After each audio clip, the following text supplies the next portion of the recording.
Hey there, my beautiful friends. I hope you're well. Alex here. I'm a nervous system coach, helping you master your energy so you can begin actualizing your ideal life. Today, we're going to be diving into the subject of thought patterns and states of mind, and about why it's so important that you start to understand on deeper and deeper degrees the kind of thought patterns you have and the kind of state of mind that you're in due to the influential factor they have on the reality that you are seeing in the objective world. When I say objective, I mean out there, and when I say subjective, I mean in here. Okay, so let's break this down. What a subject to dive into today. Okay, so thought patterns and states of mind. We can progress forward, we can move forward in life and be completely ignorant to how influential our state of mind and our thought patterns are on the world that we see. We can go through a large amount of time blaming and projecting everything that's happening in the world, or everything that I'm seeing in the world, as if it's nothing to do with ourselves. We have no say in it. It's all out of our control, and it's something that's just like a mechanism that's just going on its own. Well, this is the real clincher and the deep realization that kicks in when we start to realize it's actually being stimulated from what is happening within ourselves. Oh man. Oh, I'm just like, can I get it down? Yes, my friends. Wow, like it's such a powerful, profound realization that we are the source of everything. We are the source of everything that we're seeing in the external world. Everything has a root from an inner whisper that has been said inwardly in private. And we must remember that we are very much unconscious beings. So we have lots of unconscious thought patterns going on.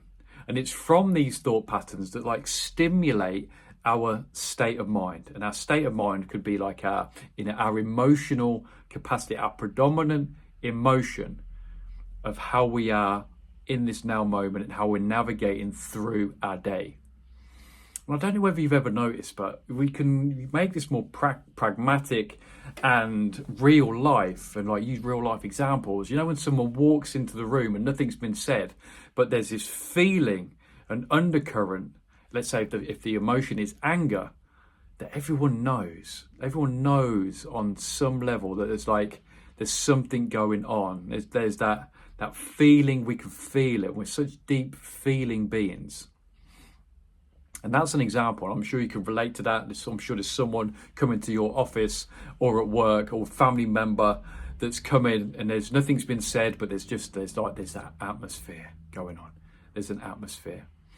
Okay, so when we come away from that, and that is essentially has been stimulated from us.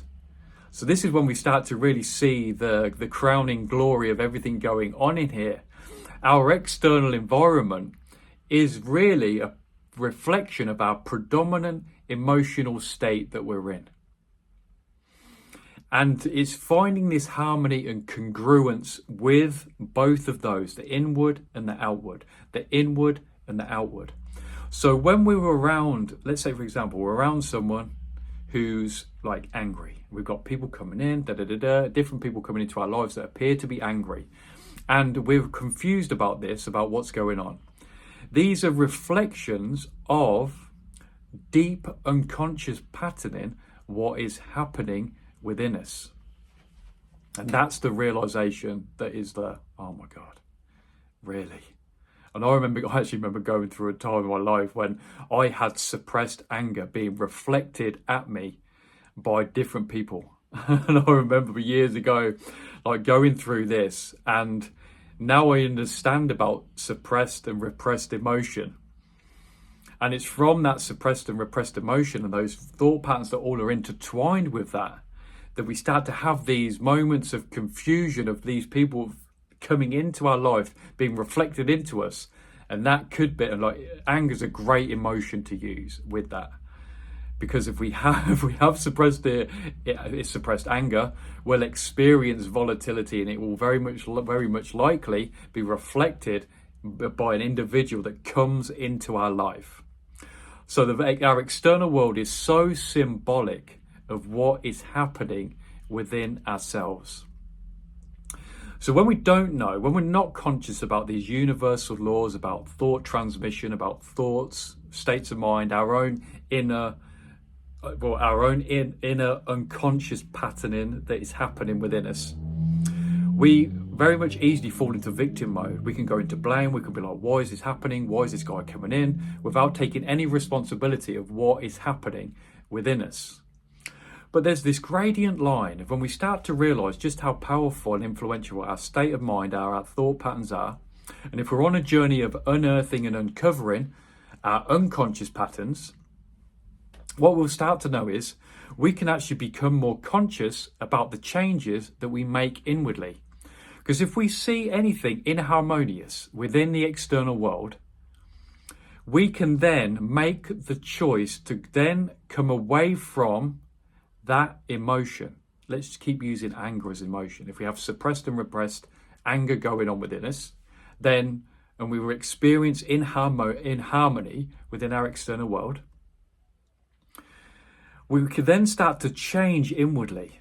There's nothing to change but self. There's nothing to change but self. So that's a good mantra. There's no one to change but self. Nothing to change but self. No one to change but self.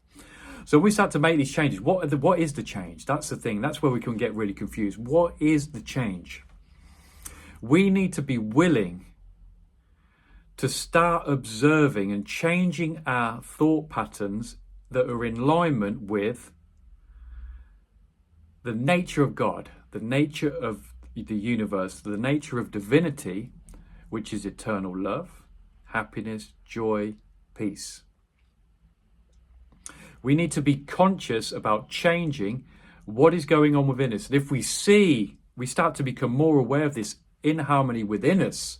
That's the thing. When we start guided from the external, we see inharmony within the external world, and we get brought inwardly, we start to observe the inward inharmony more so. And it's with that observation inwardly, we can make these changes. We start to change. We start to use this is when we start bringing in affirmation. We start to replace all the inharmony inwardly with affirmation, which comes with a higher vibration and a higher vibrational capacity to help almost evaporate with compassion all of that which is unfolding essentially within our shadow self. All these negative thought patterns which come up from the unconscious, from our shadow, we start to become more aware of them, and it's from these shadow aspects that are then reflected into everything that we experience that's inharmonious in the external world. And we have the power within us right now, my friends, to completely change our state of mind just with how we talk to ourselves.